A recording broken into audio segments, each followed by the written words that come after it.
Hello दोस्तों, कैसे हैं? धनश्री एकेडमी से मैं निमित सर आप सभी लोगों का स्वागत करता हूं। हर बार की तरह नए गेस्ट के साथ नई इन्फॉर्मेशन, नई मार्केट के ऊपर हलचल और बातचीत लेकर मैं आपके सामने हाजिर हूँ। आपके हर सवाल के जवाब हमेशा देते रहता हूँ और आज हमारे एक नए गेस्ट है जिनका नॉलेज आज हम शेयर करेंगे और बहुत सारी चर्चा करेंगे बाज़ार के ऊपर और कौन से शेयर अभी इन्वेस्ट करने चाहिए, नहीं करने चाहिए, आगे का क्या है।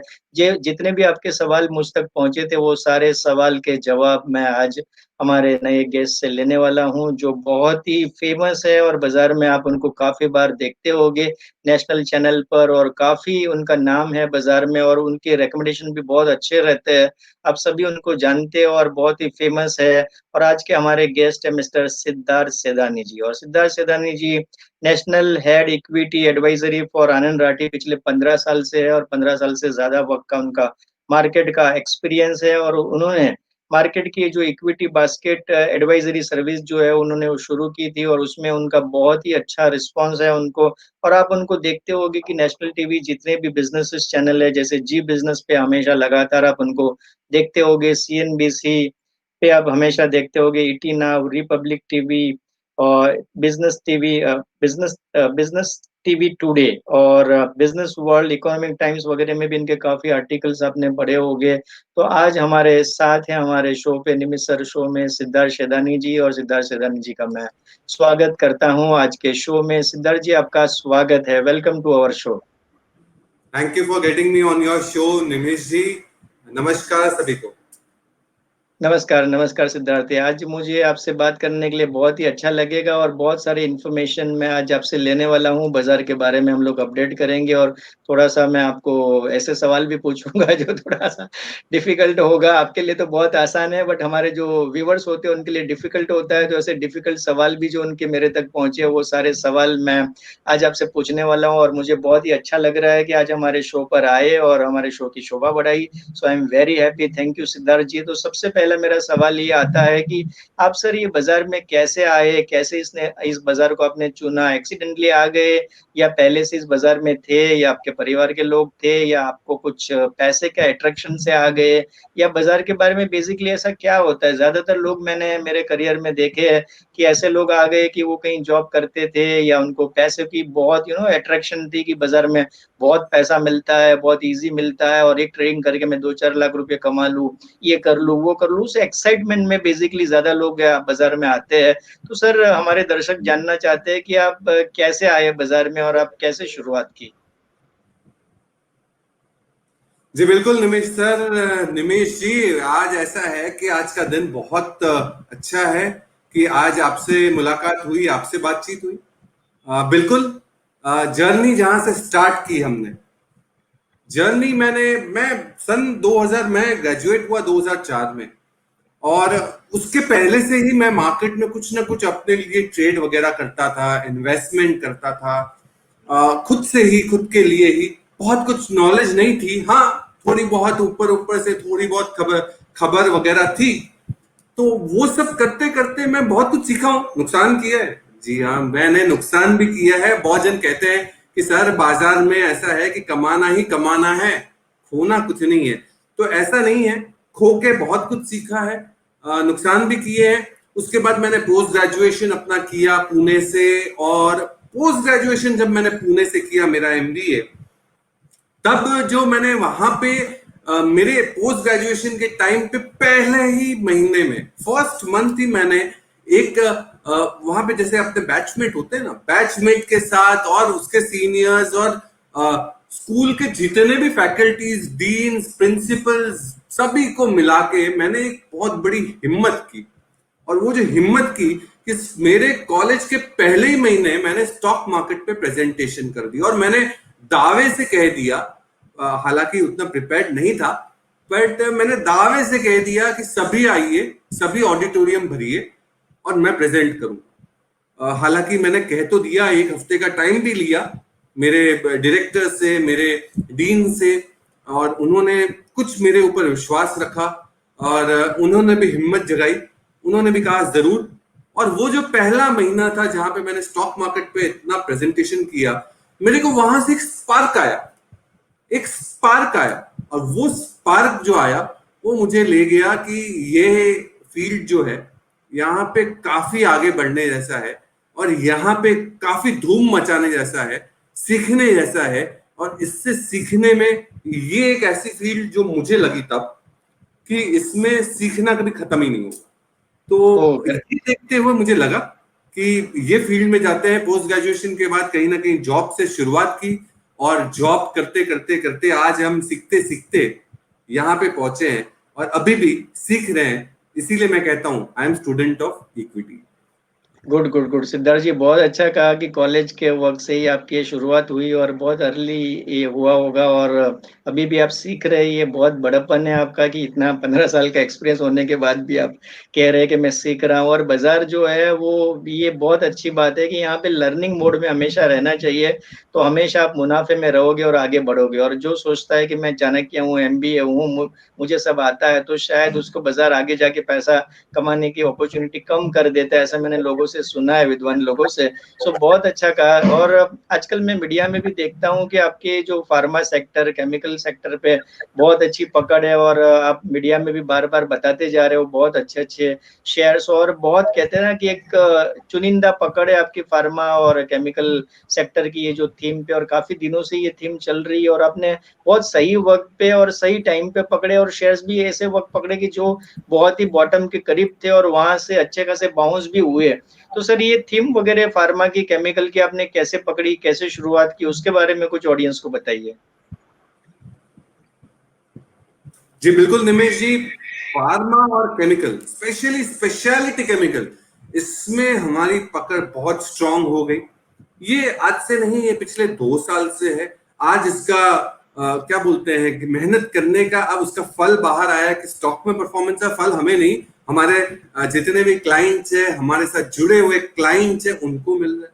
डेफिनेटली ये बात है 2 साल पुरानी, जब चाइना में एनवायरमेंटल क्लियरेंसेस के कारण, चाइना में एनवायरमेंटल क्लियरेंसेस के कारण बहुत कुछ प्लांट्स बंद होने लगे, स्पेशलिटी केमिकल के इंपोर्ट्स कम हो गए, सप्लाई कंसर्न्स हो गए ग्लोबली। तो ये सब देखते हुए हमें लगा कि यहाँ पे कहीं ना कहीं भारत को एक एडेड एडवांटेज मिल सकता है, इंडिया को एक एडेड एडवांटेज मिल सकता है। और ये देखते हुए हमने बहुत सारे, क्योंकि केमिकल ऐसा एक स्पेस है निमेश जी, मैं आपको कहना चाहूंगा कि यहाँ पे प्रोडक्ट वाइज देखना पड़ेगा, कंपनी वाइज नहीं। कंपनी कौन सा प्रोडक्ट बनाती है और वो प्रोडक्ट में क्या हो रहा है वो देखना बहुत जरूरी है। इसके बाद ये लॉकडाउन आया और फिर बहुत सारे आत्मनिर्भर भारत जो हमारी गवर्नमेंट ने बहुत एक बुलंद आवाज उठाई, एक मुहिम छेड़ी, और इसके तहत बहुत सारे केमिकल्स में इंपोर्ट के कर्ब्स भी लगे, और जिस कारण से केमिकल स्पेस में एक धड़ल्ले से रन अप आ गया। फार्मा की जो कहानी थी, फार्मा एक बहुत बड़ा अंडर परफॉर्मर रहा, पिछले 2 सालों का अंडर परफॉर्मर सेक्टर। और मुझे लगता था कि तब ऐसा लगता था 2 साल पहले कि लोग सब कुछ कर लेंगे, सब कुछ पा लेंगे, सब कुछ हासिल कर लेंगे, पर फार्मा की कहां जरूरत है, दवाई की कहां जरूरत है, बीमार कोई पड़ता ही नहीं है। ऐसी हो गई थी फार्मा स्पेस हमारी, सुपर अंडर परफॉर्मर। और मुझे लगा कि फार्मा एपीआई, ये वहां से ही चाइना से कनेक्ट करके ला रहा हूं, फार्मा की एपीआई इंपोर्ट्स भारत में सबसे ज्यादा चाइना से होती है, और आत्मनिर्भर के कारण ये एपीआई को बहुत बड़ा फायदा मिलेगा इंडिया में। और इसीलिए हमने सोचा कि केमिकल और फार्मा, ये दो स्पेस में हमें बहुत ज्यादा जानकारी, रीडिंग, अंदर घुसे, रिसर्च किया, तब जाके इसमें से स्टॉक निकले। तो मुझे लगता है कि अभी भी मैं एक वर्ड कहता हूं, ये आपको, ये आपके दर्शकों को जान के बहुत अच्छा लगेगा। मैं हमेशा से कहता हूं केमिकल मतलब उगता सूरज। उगता सूरज सेक्टर है स्पेशलिटी केमिकल, और ये उगता सूरज 1-2 दिन, 1 महीने, 2 महीने, 4 महीने, 6 महीने के लिए नहीं, 3 सालों के लिए उगता सूरज जरूर रहे। सिद्धार्थ जी, आपने कहा कि ये उगता सूरज, ये स्पेशलिटी केमिकल पे आपका बहुत ही अच्छा फोकस है और ये चाइना का एपीआई और ये बहुत अच्छा मतलब ये स्टोरी बन गया और कहते हैं ना कि एकदम ये पकड़ में आ गई और एकदम साइकिल की तरह चलने लगा और बहुत अच्छा भागा और बहुत अच्छे लोगों को इसमें मुनाफा भी मिला और काफी रनअप भी आ गया, बहुत अच्छा। लेकिन जब ये चीज हम देख रहे हैं तो ज्यादातर लोग हमें पूछते रहते हैं कि सर ये मल्टी बैगर शेयर होता है क्या और होता है तो कहाँ मिलेगा, कैसे मिलेगा और सच में मल्टी बैगर लोगों को आपके पास बने हैं क्या कि सिर्फ हम इतिहास पढ़ रहे हैं, या मल्टी बैगर हो जाने के बाद पता चलता है अरे एमआरएफ तो इतना हो गया, अरे आइसर मोटर तो इतना हो गया, ये हीरो होंडा तो इतना भाग गया, इसमें इतना हो गया, इतनी वेल्थ क्रिएशन हो गई। बट क्या सच में लोगों को मल्टी बैगर मिलता है, या सिर्फ वो हम खाली इतिहास पढ़ते जाते हैं, जब पुरानी बातें हो जाती है तो हम देखते हैं ये शेयर इतनी प्राइस पे था और आज इतना हो गया। सो ऐसे हम एग्जाम्पल बाजार में सुनते रहते हैं, तो बहुत लोगों के ऐसे चर्चा होती रहती है कि सर आप बताओ कि सच में मल्टी बैगर का ये क्या रहस्य है, कहते हैं एक सीक्रेट होता है, तो ये क्या है, सच में मल्टी बैगर होता है या नहीं होता? आपके अंदाज से आप क्या मतलब आप सोचते हो कि क्या चीज है ये?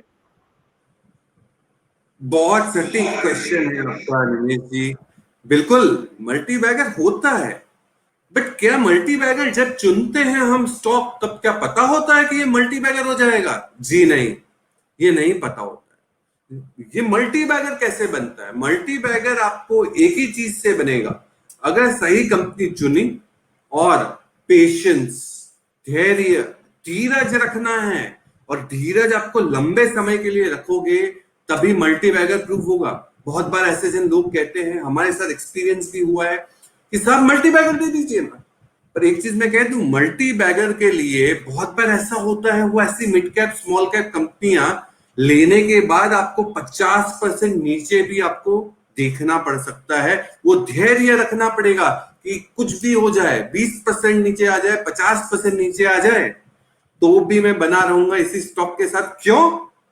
बिजनेस पे कन्विक्शन होना चाहिए। अगर आपको बिजनेस पे फुल कन्विक्शन हो, ऐसा लगे कि नहीं ये बिजनेस दमदार है, जो मैंने सोचा है वही होगा, तभी मल्टी बैगर प्रूव होता है। और मल्टी बैगर बिल्कुल होते हैं, but multibagger over the period of quarters उसके नतीजे देखते देखते पता चलता है। डे वन पे किसी को नहीं पता चलता, डे वन पे यही पता चलता है, जी हाँ मल्टी बैगर बिजनेस है, बिजनेस धमाल मचा सकता है। अगर बिजनेस पे ऊपर आप कॉन्फिडेंट हो तभी स्टॉक प्राइस मल्टी बैगर साबित होता है।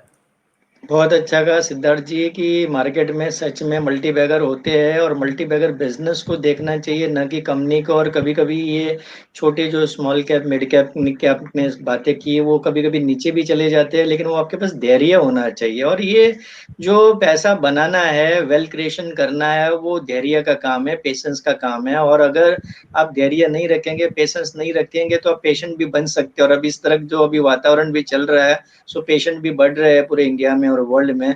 तो बाजार के अंदर भी यही चीज है कि अगर आपको सच में मल्टी बैगर चाहिए और लंबा मुनाफा कमाना है, तो पेशेंस रखना पड़ेगा, नहीं तो पेशेंट भी बन सकते हैं। सो ये बहुत अच्छा आपने कहा सर, बहुत अच्छी बात है। लेकिन जब हम ये इन्वेस्ट करने जाते हैं, मल्टी बैगर की बातें कर रहे हैं, ये सारी चीजें बातें कर रहे हैं, तो उसमें एक सवाल तो सभी लोगों का आता है कि सर जब हम पोर्टफोलियो बनाने बैठते हैं, तो क्या हमें एक ही शेयर लेके बैठ जाए? हमारे पास समझो 25 लाख है, तो 25 लाख की एक ही शेयर लेकर बैठ गए, या हमारे पास 5 लाख है तो 5 लाख का एक ही शेयर लेके बैठ गए, या फिर हमें 5 लाख के 5 अलग अलग शेयर इन्वेस्ट करने हैं, या 10 करने हैं, या 25 करने हैं? और मैंने तो कुछ लोगों के पोर्टफोलियो देखे हैं, वो कबाड़ी की दुकान की तरह उसके पास पोर्टफोलियो में माल पड़ा हुआ है, इतने शेयर पड़े हुए हैं, 50-50, 100-100, 150-150 कंपनी, जितनी बाजार में टीवी चैनलों में मीडिया में जितने नाम दिखते हैं, वो सारे कंपनियों के शेयर भर भर के ले रखे हैं। जैसे वो दुकान में सजाते हैं, उसी तरह उनका पोर्टफोलियो 20-20, 25-25 पेज का होता है उनका प्रिंट आउट। तो मुझे आश्चर्य हो जाता है कि लोग कैसे क्या मैनेज कर लेते हैं और इतना पैसा कैसे इन्वेस्ट करते हैं। और उनकी सोच ये रहती है कि सर एक नहीं कमा के देगा तो दूसरा कमा के देगा, दूसरा नहीं देगा तो चौथा देगा, पांचवा देगा। तो ऐसे वो लोग आर्ग्यूमेंट करते हैं, और फाइनली मैंने देखा कि इतने सारे शेयर्स रखने के बाद 2 शेयर में पैसे तो अच्छे खासे धूम मिल जाते हैं, लेकिन बाकी जो 8 है वो सारा पैसा लेकर जाते हैं या उनका पोर्टफोलियो माइनस कर देते हैं। ऐसा भी ओवर द पीरियड देखा गया है। तो आपके हिसाब से दर्शकों को आप क्या बताना चाहे कि एक रखना चाहिए, 2, 5, 10, आपके हिसाब से कितने रहने चाहिए, और पोर्टफोलियो कैसे बनाना चाहिए सर, जब हम ये बात कर रहे हैं मल्टीबैगर की? बिल्कुल सटीक सवाल। मैं आपको एक चीज कहूंगा और आपके दर्शकों को एक चीज कहूंगा कि ये जो आपने कहा, ये होता है डाइवर्सिफिकेशन। थंब रूल जो होता है निवेश का, आपको एक स्टॉक पे नहीं लगाना है, आपके पोर्टफोलियो को डाइवर्सिफाई करना है। डाइवर्सिफाई करना है, ओवर डाइवर्सिफाई नहीं। जैसे आपने कहा, बहुत जगह बहुत लोगों के पोर्टफोलियो में मैंने देखा है कि 50-50 लाख के पोर्टफोलियो में 20 200 कंपनियां, 1-1 करोड़ के पोर्टफोलियो में 250 कंपनियां। ओवर डाइवर्सिफिकेशन मत करिए। हाँ, आप अगर ऐसा सोचते हैं कि नहीं, निफ्टी की 50 के 50 कंपनी तो मेरे पास होनी ही चाहिए, तो 50 कंपनी क्यों खरीदना? आप सिर्फ एक ETF खरीद लीजिए, एक्सचेंज ट्रेडेड फंड। निफ्टी का एक्सचेंज ट्रेडेड फंड भी है, उसको भी आप खरीद सकते हैं। बट मैं जो कहूंगा, मंत्रा जो है, ये मंत्रा क्या है पोर्टफोलियो और स्टॉक मार्केट का? ये मंत्रा है बास्केट बनाने का। हम लोगों ने 2017 में as a group, as a Anand Rathi, हम लोग करीबन, बहुत बड़ा यूनिवर्स है हमारे फंडामेंटल रिसर्च का, बट फंडामेंटल रिसर्च के यूनिवर्स में से 200 कंपनियां हैं हम कवर करते हैं फंडामेंटली। अब हमारे पास कोई सज्जन आए, निवेशक आए, बोलते हैं साहब क्या लेना है, कुछ एक कंपनियां बताइए ना, इतनी सब क्या आप 200 कंपनियां के लिस्ट दे देते हैं। वहां से आइडिया आया कि ये बास्केट बनाना चाहिए। बास्केट भी कितना, जितना आपका अमाउंट हो उसके ऊपर बनाना चाहिए। आपका 10 लाख का निवेश है तो उस हिसाब से कैलकुलेशन होना चाहिए। ये कस्टमाइज्ड है, मुझे कितनी भूख है उतना ही मैं खा सकता हूं, दूसरे को कितनी भूख है उतना ही वो खा सकते हैं, इसीलिए ये कस्टमाइज्ड होता है बास्केट क्रिएशन। बट मुझे लगता है कि बास्केट अलग अलग जगह पे, अलग अलग सेक्टर्स की डिसिप्लिन और अलग अलग स्टॉक्स में आप अगर निवेश करें तो बहुत अच्छा रहेगा। बट इसका मतलब ये नहीं है कि आप 200 कंपनियां खरीद ले। बहुत कॉन्सेंट्रेटेड बेट्स, 10 15 20 कंपनियां ही रहनी चाहिए पोर्टफोलियो में, जो आपको दमदार परफॉर्मेंस दे सके। क्योंकि अगर 200 कंपनियां होगी और उसमें से कोई एक कंपनी जो, जिसमें बहुत कम रकम लगाई होगी, आपने कम इन्वेस्टमेंट किया होगा, वो अगर डबल भी हो जाए तो आपके पोर्टफोलियो को कितना फायदा मिलेगा? कुछ नहीं। इसीलिए मैं कहता हूं ज्यादा से ज्यादा 20 से 25 कंपनियां होनी चाहिए आपके पोर्टफोलियो में, कॉन्सेंट्रेटेड कन्विक्शन के साथ। बहुत अच्छा सिद्धार्थ जी कहा कि ये 200-250 कंपनियों में मत जाइए और अच्छी कंपनियों सिलेक्ट कीजिए, और लिमिटेड 20-25 कंपनी, बहुत अच्छा कहा। और ये बास्केट का भी आप आइडिया लाए इंडिविजुअली, ये बहुत अच्छी बात कही। लेकिन सर, जब ये नए निवेशक जब इन्वेस्ट करते हैं और ये सारी चीजें देख रहे हो, तो उसके मन में एक बेसिक सवाल आता है कि हम जब ये 20-25 कंपनी में, 10 कंपनी में, कहाँ पर भी इन्वेस्ट करें, तो हमें ऐसी क्या चीजें देखनी चाहिए, क्या सावधानी बरतनी चाहिए? एक एक कॉमन मैन, अगर जिसको कहते हैं ना, लेमैन की भाषा में, कुछ शेयर बाजार का पता नहीं है, यहाँ वहां देख लिया, सुन लिया, या किसी से पता चल गया, और जनरली इतना ही पता होता है लोगों को कि ये शेयर बढ़ रहा है, ये घट रहा है, आजकल ये मार्केट में ट्रेंडिंग में है, और लोग जो है वो शेयर के ऊपर चढ़ जाते हैं, सवारी कर लेते हैं, फिर वो शेयर ऊपर जाता है, फिर नीचे आ जाता है, और वो ट्रैप हो जाते हैं। और बाद में उनको पता चलता है कि ये तो थोड़े दिन के लिए लिया था, 1-2 महीने के लिए, थोड़ा सा कैपिटल एप्रिसिएशन कमाने के लिए, लेकिन ये कायम का घर जमाई हो गया, और हमेशा पोर्टफोलियो में अब तो पड़ा ही रहने वाला है। तो ये जब इन्वेस्टमेंट का ये प्रोसेस जब हम देखते हैं, बनाते हैं, तो एक निवेशकों को क्या ध्यान रखना चाहिए, क्या क्या चीजें देखनी चाहिए सर? बिल्कुल, ये बहुत जरूरी है, ये बहुत जरूरी है। अगर आपको निवेश के लिए कुछ देखना हो तो दो चीजें तो बहुत अहम है, उसके साथ साथ मैं और भी बताऊंगा, पर दो चीजें तो बहुत ही ज्यादा अहम है। पहला, मैनेजमेंट। जो बिजनेस को चलाता है उसको तो आपको देखना ही पड़ेगा, क्या नाम है, कैसा उनका बैकग्राउंड है, पिछले सालों में क्या सब किया है, क्या कोई मुकदमा या केस या कोर्ट कचहरी तो नहीं चल रहा है, और किस कारण से अगर चल भी रहा है तो ये देखना बहुत जरूरी है। मैनेजमेंट की क्वालिटी देखिए, बिजनेस अपने दम पे नहीं चलता है, बिजनेस को चलाने वाला इंसान होता है, और वो है प्रमोटर्स, उनके मैनेजमेंट। ये देखना सबसे ज्यादा जरूरी है, पहला। दूसरा जो देखना है वो ये देखना है कि उनके प्रोडक्ट क्या है। मैं जैसे कि एक एग्जांपल दूं, मैं कोई बैंक की बात करूं, एग्जांपल दे रहा हूं, कोई बैंक की बात करूं जो देश की बहुत बड़ी बैंक है, प्राइवेट सेक्टर है या पब्लिक सेक्टर है, वो बैंक की ब्रांच तो आपको दिखती है, कहीं ना कहीं तो जरूर दिखती है कि हाँ यार, यहाँ पे ये ब्रांच मेरे को दिख रही है। तो वैसे ही प्रोडक्ट आपको दिखना चाहिए, चाहे वो ऑटोमोबाइल हो, चाहे वो बैंक हो, चाहे वो आईटी क्षेत्र हो, आपको प्रोडक्ट, उसका नाम पता होना चाहिए। प्रोडक्ट की आसानी से अगर समझ आ जाए तो वो कंपनी पे कन्विक्शन क्रिएट करना बहुत आसान होता है। तो ये दो चीज, प्रोडक्ट और मैनेजमेंट। बट इसके साथ साथ अगर फाइनेंशियल्स की बात करें, जैसे हम फंडामेंटली देखते हैं, उसकी बैलेंस शीट देखते हैं, profit and loss account, cash flows, revenue जिसको आय बोलते हैं, आय में ग्रोथ होनी चाहिए, मार्जिन्स अच्छे होने चाहिए, प्रॉफिटेबिलिटी अच्छी होनी चाहिए, ये सब फाइनेंशियल पैरामीटर्स, रेशियोज वगैरह जरूर देखना चाहिए। बट सबसे इंपॉर्टेंट मैनेजमेंट और प्रोडक्ट। बहुत अच्छा सिद्धार्थ जी, आपने कहा कि मैनेजमेंट और प्रोडक्ट के आसपास ही आके पूरी दुनिया जो है वो गोल है और वहीं पे घूमता है। अगर मैनेजमेंट खराब है तो अभी देखिए कुछ कंपनियों के शेयर्स थे वो काफी नीचे हो गए, कुछ मैनेजमेंट में बदलाव आया, और कुछ कंपनियों के प्रोडक्ट में बदलाव आया और प्रोडक्ट फेल हो गया तो उनके शेयर नीचे आ गए। सो घुमा फिरा के ये आपने बहुत ही एकदम शॉर्ट्स की निकाली है कि सामान्य इन्वेस्टर कुछ ज्यादा कुछ नहीं समझता, तो ये दो चीज तो जरूर समझती है। और आपने बैंकिंग का भी एग्जांपल दिया कि आजू बाजू में बैंक की शाखाएं तो दिखती है, अगर वो शाखाएं दिखती है मतलब वो प्रोडक्ट है, वो एक्टिव है, और नहीं दिख रहा है तो उसमें इन्वेस्ट क्यों करना है। सो बहुत अच्छा आपने कहा।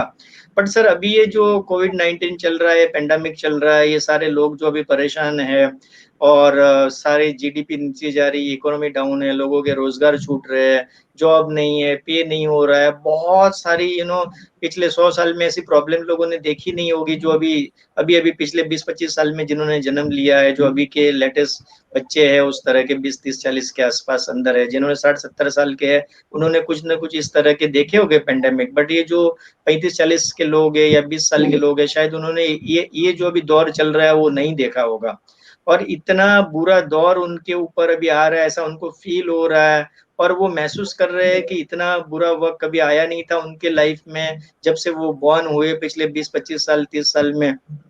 और उनको अभी ये लग रहा है कि ये मार्केट इतना भाग रहा है पिछले 4 महीने में, जो बॉटम करके मार्च से ऊपर आ गया और ऊपर भाग रहा है, और ग्राउंड रियलिटी यहाँ पे कुछ और बता रहा है, तो वो कंफ्यूज हो रहे हैं और मुझे पूछते हैं हर बार सवाल कि सर ये क्या हो रहा है कि एक तरफ जीडीपी नीचे, बेरोजगार हो रहा है, ये सारी प्रॉब्लम्स हो रही है, और बाजार वन वे ऊपर भाग रहा है, ये तो कुछ उल्टा ही हो रहा है सर, ये तो बात कुछ समझ में नहीं आ रही है, कुछ मानने नहीं आ रही है। तो आपका इसके ऊपर क्या विचार है कि ये क्या चल रहा है, सारी चीजें नीचे दिखाई दे रही है लेकिन बाजार ऊपर जा रहा है, गोल्ड ऊपर जा रहा है, ये सब क्या मतलब है, और कैसे इसको आप एक सादी भाषा में अगर लोगों के बात समझ में आए ऐसा कुछ अगर बता सके तो।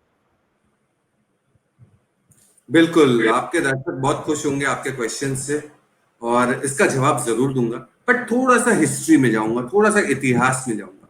जी हाँ, मैं भी इसी ब्रैकेट में हूं जो निमेश जी के एज ग्रुप बता रहे हैं। बट हाँ, हमने तो नहीं देखा है ऐसा पहले कभी, पहली बार देख रहे हैं। बट 1918 में स्पेनिश फ्लू हुआ करता था और आया था, और इसी टाइप का कुछ माहौल था, ऐसा बहुत कुछ पढ़े हैं, सुने हैं। बट ये बहुत सालों के बाद, आफ्टर मेनी डिकेड्स, ये दिख रहा है ऐसा कोविड कोरोना वायरस। अब ये वन ऑफ द काइंड है, ऐसा कभी देखा नहीं गया है। बहुत जन जोड़ते हैं कि 2008 और 2020 समान है, नहीं है। 2008 बैंकिंग क्राइसिस थी, सब प्राइम क्राइसिस थी, रियल एस्टेट की क्राइसिस अमेरिका में हुई थी जिस कारण से गिरावट हुई। 2020 बहुत विभिन्न है। पहले बैंकिंग को ही फर्क पड़ा था और थोड़े बहुत इकोनॉमिक्स को फर्क पड़ा, ये पूरे विश्व को फर्क पड़ गया, सब जगह लॉकडाउन हो गया। सेकेंड वेव ऑफ कोविड फिर से आया है, सेकेंड वेव ऑफ कोविड फिर से आया है। अमेरिका, यूके, लंदन, कनाडा, बहुत जगह, और इंडिया में भी आप देख रहे हैं कि परिस्थितियां खराब है। अब सभी सोच रहे हैं बाजार को क्यों परिस्थितियां नहीं दिखती है। बाजार को परिस्थितियां दिखती है, पर आज की नहीं, कल की, आने वाले कल की।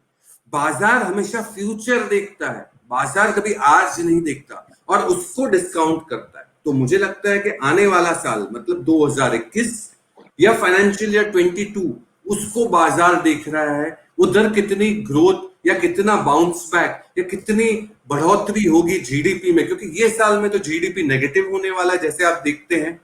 तो मुझे लगता है कि बाजार हमेशा कल देखता है, आने वाला कल, और इसको क्लूज में लेके डिस्काउंट करता है। तो मुझे लगता है कि मार्केट यहां से, और आप बहुत बार जो कहते हैं मार्केट क्या लगता है साहब, एक जनरल क्वेश्चन होता है निमेश जी, 30 सेकंड और लूंगा आपका। एक जनरल क्वेश्चन सब पूछते हैं कि बाजार क्या लगता है साहब। बाजार नहीं देखना है, जो देखना है वो आपकी कंपनियों में जहां निवेश हुआ है वो देखना है। बाजार तो एक बैरोमीटर है कि हाँ मूड कैसा है, बट आपको जो ध्यान रखना है वो आप कौन सी कंपनी चुनते हैं, वो सबसे ज्यादा इंपॉर्टेंट है। और मैं मानता हूं कोविड का समय भी टल जाएगा और इससे घबराइए नहीं। अच्छी कंपनियों का जब भी मार्केट में अनसर्टेनिटी होती है तभी मार्केट आपको मौका देता है बहुत बड़ा कमाने का, और ये मौका है आपके लिए। बाजार कल देख रहा है, आज नहीं। बिल्कुल मजबूती से निवेश करें। बहुत अच्छा सिद्धार्थ जी कि अभी इस वक्त इतना ज़्यादा डरने की ज़रूरत नहीं है और बहुत ज़्यादा स्ट्रेस करने की ज़रूरत नहीं है, और बाज़ार हमेशा आगे का देखता है कि 2022 और 2021 के बाद क्या होगा और यहाँ से क्या होगा, तो बाज़ार हमेशा आगे की देखता है। और मुझे याद है मेरे कंपाउंड में एक बार वो जो रस्सी के ऊपर चलते हैं वो लोग आए थे, और वो रस्सी पे छोटी-सी बच्ची एक 5-7 साल की चल रही थी और नंगे पाँव उस रस्सी के ऊपर चल रही थी और वो गिर नहीं रही थी। तो मैंने कहा ये कैसे कर लेते हैं आप लोग? बोला साहब कुछ नहीं है, बहुत ही सिंपल है, हमें जहाँ पे जाना है हमारी नज़र आगे की तरफ होती है, अगर हम नीचे की तरफ देखते हैं तो हम गिर जाते हैं। और उसके हाथ में एक बाम्बू सा भी था जो उससे वो बैलेंस कर लेते थे। तो उन्होंने भी ये बाज़ार मुझे उसी टाइम समझा दिया था कि भाई साहब आपको जहाँ जाना है वहाँ आगे का देखो, नीचे मत देखो, अभी कितना नीचे गया वो मत देखो, आने वाले दिनों में क्या हो सकता है वो देखो। तो बाज़ार को लंबे समय के लिए देखो, अगले 5 साल, 10 साल, 15 साल के लिए देखो अपने टारगेट, तो ये बहुत ही अचीव हो सकता है। और बहुत अच्छी बात कही सिद्धार्थ जी आपने। लेकिन अभी इस वक़्त ये जो माहौल है उसमें लोग डरे हुए हैं। अभी जिस लेवल पे हम थे वहाँ से भी हमने थोड़ा करेक्ट किया, और हो सकता है ये वीडियो कोई 2 साल बाद देखे, 5 साल बाद देखे, तब कुछ लेवल अलग होगा। तो अभी इस वक़्त जो मार्केट, जब हम ये वीडियो बना रहे हैं 2020 में, तो ये लोग सोच रहे हैं कि यहाँ से और बाज़ार कितना नीचे जाएगा और गिरेगा क्या? कुछ होगा क्या? कि हमें यहाँ से निवेश शुरू कर देना चाहिए या थोड़ा और रुकना चाहिए, ऐसा बोल रहे हैं। मतलब मन में सोच रहे हैं, तो उनको क्या करना चाहिए? बाज़ार में भी ये वक़्त डरने का है, या सामने जाके छाती खोल के बोले ना कि माल उठा लो जो मिला वो, अपनी जितनी हिम्मत है उतना उठा लो और आने वाले 5-10 साल चुपचाप बैठ जाओ। ऐसे कुछ लोग जिगरबाज़ भी होते हैं कि वो तैयार रहते हैं कि ऐसा मौका बार-बार नहीं आता है। जब सारे लोग डरे हुए रहते हैं तो अपना माल उठा लो, ऐसे भी कुछ कहावत है। तो अभी डरने का वक़्त है आपके हिसाब से, या जाके सामने जाके खरीदने का मौका है? देखिए, इसमें तो मैं बड़े बड़े बड़े दिग्गजों की बात करूंगा। विश्व के दिग्गज वॉरेन बफे साहब या भारत के बड़े बड़े निवेशक, उनकी बात करूंगा। उन्होंने कभी टाइमिंग नहीं कर पाए कि हाँ, अक्टूबर का महीना ऐसा है कि सबसे सस्ते में माल मिलेगा और तब खरीदना है। वैसे वो भी नहीं कर पाए हैं, तो वैसा आप भी मत करिए। मतलब मैं ये कहने की कोशिश कर रहा हूं, टाइमिंग मत करिए। टाइमिंग करने जाएंगे तो आप गलत जाओगे। आपको सही कंपनियां चुननी है और चुन के बाजार को, बाजार का डीएनए क्या है? बाजार का जो डीएनए है वो है वॉलेटिलिटी। वो है वॉलेटिलिटी। बाजार कभी एक तरफा नहीं चलता, नीचे ऊपर करते रहेगा। तो ये वॉलेटिलिटी को आपको आपका दोस्त बनाना है। आपका दोस्त कौन है? तो वॉलेटिलिटी है। तो इसीलिए मैं कह रहा हूं, वॉलेटिलिटी को आपको आपका दोस्त बनाना है और आज से ही शुरुआत करनी है। कल सोमवार है, कल ही से शुरुआत करनी है और आपको निवेश करते जाना है टुकड़ों में। टुकड़ों में निवेश करिए। वॉलेटिलिटी आपका दोस्त है और टाइमिंग ना करने जाए, कोई सक्सेसफुल नहीं रहा है। मुझे लगता है अच्छी कंपनी चुनिए और उसको टुकड़ों में खरीदते जाइए लंबे समय के लिए। आप जरूर, आपको कोई हरा नहीं सकता ये मार्केट। तो अभी ये जो आप कह रहे हो कि टुकड़े-टुकड़े में निवेश करें और कोई आपको हरा नहीं पाएगा, ये बहुत अच्छा सेंटेंस कहा। लेकिन अभी जो ये पिछले 4 महीने में, 3 महीने में जो नए लोग आए हैं, जो 20-25 लाख लोगों ने जो अभी बाज़ार में कदम रखा है और एकदम नए हैं, और वो अभी एकदम नए, उसको कुछ पता नहीं, ना पास्ट पता है, ना अभी का करंट पता है, कुछ भी नहीं पता है। तो उन लोगों को आप क्या बताना चाहते हैं कि अभी क्या-क्या सावधानी बरतनी चाहिए, या बाज़ार से एग्ज़िट करना चाहिए, या क्या करना चाहिए? देखिए, उनके लिए भी दवाई है। उनके लिए जो दवाई है वो 4 डोज है। 4 डोज की दवाई है उनके लिए जो नए आए हैं। जो पुराने हैं उनके लिए भी एप्लीकेबल है, ऐसा नहीं है। पहला डोज पहला डोज ये है कि आपको अच्छी कंपनियां चुननी है। अच्छी कंपनियां का मैंने आगे ही बता दिया कौन अच्छी कंपनियां होती है। क्वालिटी स्टॉक्स, आपको क्वालिटी स्टॉक्स ही चुनने हैं, वो मैंने पहले ही बता दिया। ये पहला डोज। दूसरा डोज, वॉलेटिलिटी आपका दोस्त। वॉलेटिलिटी आपका दोस्त है, तो इसको आपको नजरअंदाज नहीं करना। आप सोचते हैं कि नहीं, आज एक कंपनी पता चली है, किसी ने कहा है मुझे, मैंने खरीद लिया, सुना बहुत अच्छा है, कल भाव गिर गया, गिर सकता है, बाजार है, बाजार का यही रुख रहता है, कोई दिक्कत नहीं है, चिंता मत करें। अगर आपको लगता है अच्छी कंपनी है, चिंता मत करिए। तीसरी, फिर से आपका दोस्त, और वो क्या है? पेशेंस, धीरज रखिए। कोई भी चीज लेके अगर आपको कॉन्फिडेंस है तो धीरज रख के रखिए, कोई बात नहीं, धैर्य रखिए, हो जाएगा। और चौथा डोज जो है वो है कि आपको स्टैगर्ड मैनर में बाइंग करनी है, टुकड़ों में खरीदना है। अगर आप टुकड़ों में खरीदेंगे तो आप फेल नहीं जाओगे। देखिए, बहुत जन तो ये बाजार में पैसे खो के सीखते हैं। आपके लिए एक अच्छा मौका है, निमेश जी के साथ, उसके चैनल के साथ जुड़े हैं और आज सिद्धार्थ सदानी के साथ जुड़े हैं।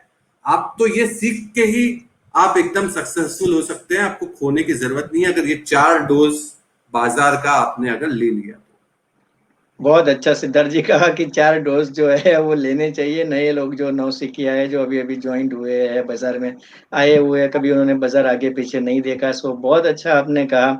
बट सर अभी काफ़ी हम आपको चैनल में भी देखते रहते हैं, न्यूज़ मीडिया में देखते रहते हैं, बहुत सारे आपके जो आइडियाज़ होते हैं वो भी हिट कर रहे ये है। तो सर आपके बहुत सारे सक्सेस स्टोरी के बारे में भी हमने सुना, तो कुछ सक्सेस स्टोरी आप यहाँ पर भी बताओ ताकि हमारे दर्शकों को भी एक बार थोड़ा-सा रिवाइव हो जाए, रिट्राइव हो जाए कि आपकी कितनी सक्सेस स्टोरी, ऐसे तो बोलने जाए तो बहुत सारी होगी सक्सेस स्टोरी, लेकिन उसमें से कुछ चुनिंदा अगर आप बता सके सर। बिल्कुल बिल्कुल, ये दर्शकों के लिए बहुत इंटरेस्टिंग आपने बताया और बहुत इंटरेस्टिंग क्वेश्चन पूछा। मैं आपको ये दर्शकों को बोलूंगा, ये मेरी आने वाली राय नहीं है, ये मेरी सक्सेस स्टोरीज है। ये इस पे मैं बाय रिकमेंडेशन कोई नहीं दे रहा हूं, विद अ डिस्क्लेमर। इसमें कोई बाय रिकमेंडेशन नहीं दे रहा हूं, मैं खाली पिछले प्रीवियस परफॉर्मेंसेस की सिर्फ बात कर रहा हूं। मैंने जैसे कहा, स्पेशलिटी केमिकल, दीपक नाइट्राइट एक कंपनी जो हमने रेकमेंड की थी करीबन 200 रुपए से, 150 से 200 रुपए से, वो मल्टी बैगर बन चुका, 5 गुना से ज्यादा, 850 पार। स्पेशलिटी केमिकल, इसका भी नया प्लांट आया था और उस समय हमें लगा कि यहाँ पे धमाल मचेगा, मार्जिन में, प्रॉफिटेबिलिटी में, रेवेन्यू में, जो हुआ, और ये मल्टी बैगर साबित हुआ। साथ ही साथ हम केमिकल्स में तो पूरे छा गए हैं। केमिकल्स में बहुत सारी कंपनियां, नवीन फ्लोरोकेमिकल, एल्काइलमाइन, आरती इंडस्ट्रीज, विनती ऑर्गेनिक्स, बहुत सक्सेस स्टोरीज है। बट एक फार्मा की सक्सेस स्टोरी मैं आपके साथ शेयर करना चाहूंगा, दो, एक नहीं दो। फार्मा एपीआई में हमने 180 के करीब ग्रैन्यूल्स इंडिया रेकमेंड करने दिया था। ग्रैन्यूल्स इंडिया डबल हो गया कुछ महीनों में, ये भी फार्मा एपीआई। साथ ही साथ और एक एपीआई की कंपनी आरती ड्रग्स, करीबन 1700 रुपए, 1700 के आसपास हमने रेकमेंड किया, जो डबल हो गया। और क्या बोनस शानदार दिया है, 1 शेयर पे 3 शेयर, अभी 2 दिन में ही एक्सडेट है। तो ऐसी बहुत सारी सक्सेस स्टोरीज है हमारी, टाटा कंज्यूमर, बहुत सारी। पर हम इस पे अभी निवेश की राय नहीं दे रहे, बार बार कह रहा हूं, निवेश की राय नहीं दे रहे। ये सक्सेस स्टोरीज है, बहुत मेहनत की, बहुत रिसर्च किया सिर्फ आप सभी के लिए, और ये करते रहेंगे, ये हमारा वादा है। बहुत अच्छा सिद्धार्थ जी की सक्सेस स्टोरी आपने बहुत काफ़ी क्रिएट की हुई है स्पेशलिटी केमिकल पे, और बहुत सारे अच्छे-अच्छे शेयर्स के नाम भी बताए और साथ में डिस्क्लेमर भी बताया कि ये पास्ट में हुई सक्सेस स्टोरी है, ये कोई रिकमेंडेशन नहीं है। तो जो भी दर्शक देख रहे हैं, ये जितने भी नाम यहाँ पर शेयर्स के बताए गए, वो कोई रिकमेंडेशन नहीं है, वो सिर्फ इन्फॉर्मेशन के लिए, एजुकेशनल पर्पज़ के लिए है, जो पास्ट में इनकी स्टोरी बनी हुई है। सर ये जब हम आपके बारे में देखते हैं, सुनते हैं, तो एक आजकल बहुत ही ट्रेंडिंग में चल रहा है शेयर की बात सिद्धार्थ जी के साथ, तो ये क्या है और इसमें क्या होता है? और बहुत लोगों की ज़बानी में सुनते रहता हूँ कि ये बहुत अच्छा शो आपका चल रहा है और ये सारी बातें करते हैं, तो उसके बारे में कुछ जानकारी दीजिए सर। धन्यवाद निमेश जी, निमेश सर, आपने भी कुछ झलक देखी होगी इसकी। ये हमारे प्रधानमंत्री साहब मन की बात करते हैं। मन की बात इतना इतना अच्छा लगता है उनको सुन के कि ऐसा लगता है कि देश के लिए मर मिट जाए, इतना बेहतरीन उनकी मन की बात रहती है। तो हमने सोचा कि क्यों ना हम दर्शकों को कुछ ऐसा दे कि उनको राइट डायरेक्शन मिले। राइट डायरेक्शन मार्केट में मिले, कहीं भटक ना जाए, कहीं पैसे ना खो जाए, कहीं उनका लॉस ना हो जाए। यही हमारी ट्राई रहती है। हम ट्राई कर रहे हैं, हम सक्सेसफुल नहीं है, हम ट्राई कर रहे हैं कि शेयर्स की बात करें उनसे, उनकी मार्केट में कहां कहां पैसे लगे हैं, उन पे क्या डायरेक्शन दे सके, कुछ हमारे कवरेज में हो, उन पे बात कर पाए। तो उनको राइट डायरेक्शन मार्केट का देने के लिए, राइट पर्सपेक्टिव देने के लिए हम शेयर्स की बात सिद्धार्थ के साथ एक नया प्रोग्राम लाए 2-3 महीनों में।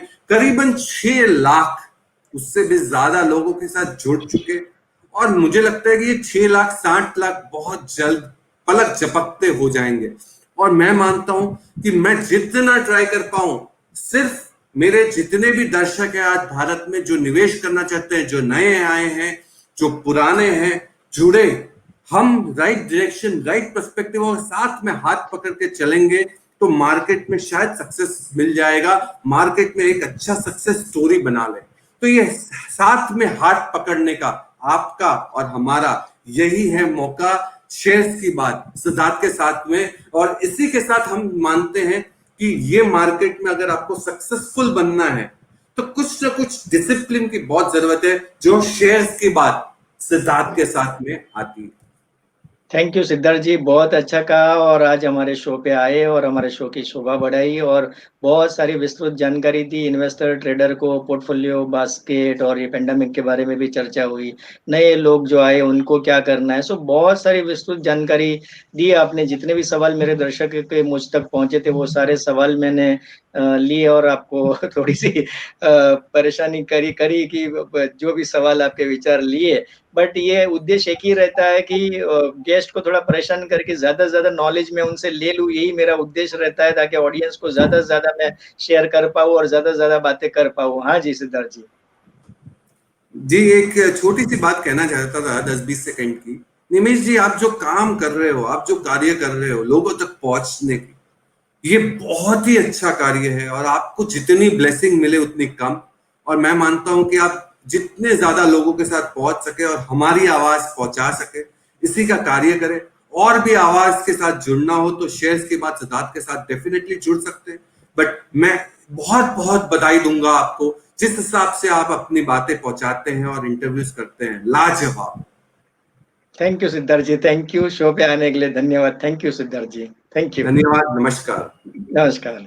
तो दोस्तों, आपने देखा कि हमारे साथ आज सिद्धार्थ जी थे, सिद्धार्थ शेडानी जी, और उन्होंने अपने विचार रखे, अपनी बातें यहाँ पर रखी और सारी चीज़ें उन्होंने बताई और मैंने उससे बहुत ही विस्तृत जानकारी जानने की कोशिश की। जो भी मेरे पास सवाल आए थे, वो सारे सवाल के जवाब मैंने लिए और आपको ज़्यादा से ज़्यादा नॉलेज मिले, आपको अपडेट हो जाए बाज़ार के बारे में। और इस वक़्त जितने भी सवाल थे, वो सारे सवाल लिए और मुझे बहुत ही अच्छा लगता है कि मैं अपना नॉलेज तो आप लोगों के साथ बाँटते ही रहता हूँ यूट्यूब चैनल पर, बट इसके अलावा गेस्ट को भी बुलाते रहता हूँ ताकि वो भी अपने उनके लाइफ के जितने भी एक्सपीरियंस है वो आके यहाँ पे शेयर करें, अपने विचार रखें, ताकि आपको भी नए-नए फ्रेश विचार भी मिले, नए-नए लोगों की जानकारी मिले and they are all expert from the market. So आज हमारे साथ सिद्धार्थ जी सेडानी जी थे और उनका इंटरव्यू आज मैंने किया। इंटरव्यू आपको कैसा लगा तो टाइप करें कमेंट बॉक्स में और मुझे बताएं, ताकि मैं और नए गेस्ट के साथ आपको मिल सकूं और उनसे बात कर सकूं। आप लोग अगर सीखना चाहते हैं तो हम धनश्री एकेडमी मुंबई से है, आइए ऑनलाइन कोर्स लीजिए, सीखिए, समझिए। डिस्क्रिप्शन में लिंक है जहां से आप कोर्स ले सकते हैं, सीख सकते हैं, बाजार में आके इन्वेस्ट कीजिए, ट्रेड कीजिए, सीख के समझ के करिए, प्रैक्टिस करके करिए। बहुत अच्छा आगे आपका फ्यूचर बनेगा, but you need a practice और प्रैक्टिस के साथ ही आपको करना चाहिए। So thank you very much दोस्तों, thank you very much. Dhanashri Academy. Your money, your dreams, our training. Join our courses to learn stock, commodities, derivative market. Log on to www.dhanashriacademy.com. Thank you for watching this video.